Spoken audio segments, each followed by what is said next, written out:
Hello everyone.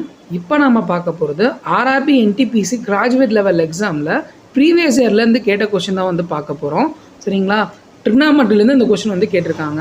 ஒரு செங்குத்து தண்டின் நீளமும் அதன் நிழலும் 2:√12 என்ற விகிதத்தில் உள்ளன எனில் சூரியனின் ஏற்ற கோணத்தை கண்டறியவும் அப்படின்னு கேட்டிருக்காங்க. ஒரு செங்குத்து தண்டு வந்து இருக்குது. சரிங்களா? ஸோ அது வந்து பார்த்தீங்கன்னா 2ங்கிற விகிதத்தில் இருக்குது. ஸோ அதோட நிழல் வந்து பார்த்திங்கன்னா √12 அப்படிங்கிற விதத்தில் இருக்குது. சரிங்களா?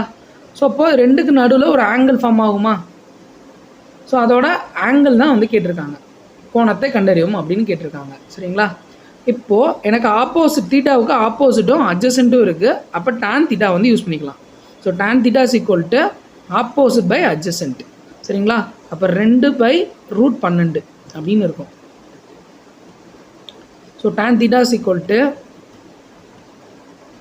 2 √12 எப்படி எழுதிக்கலாம்? √4 × √3ன்னு எழுதலாமா? 4 3 12. ஸோ அப்போ √4 × √3ன்னு எழுதிக்கிறேன். இப்போ 2/√4 ரூட்லேருந்து வெளியே எடுத்தோம் அப்படின்னா 2 × √3 tan தீட்டா = ஸோ 2 2 கேன்சல். அப்போ எனக்கு என்ன இருக்கும்? 1/√3 வந்து கிடைக்கிது. ஸோ tan தீட்டா = 1/√3 எப்போ கிடைக்கும் டேனில்? ஸோ tan 30 டிகிரியில் தான் கிடைக்கும். tan 30 degree = 1/√3. ஸோ அப்போ tan கேன்சல். இப்போ தீட்டா = 30 டிகிரி. ஸோ ஆங்கிள் வந்து என்ன கிடைக்குது? Theta 30 degree. தேங்க்யூ.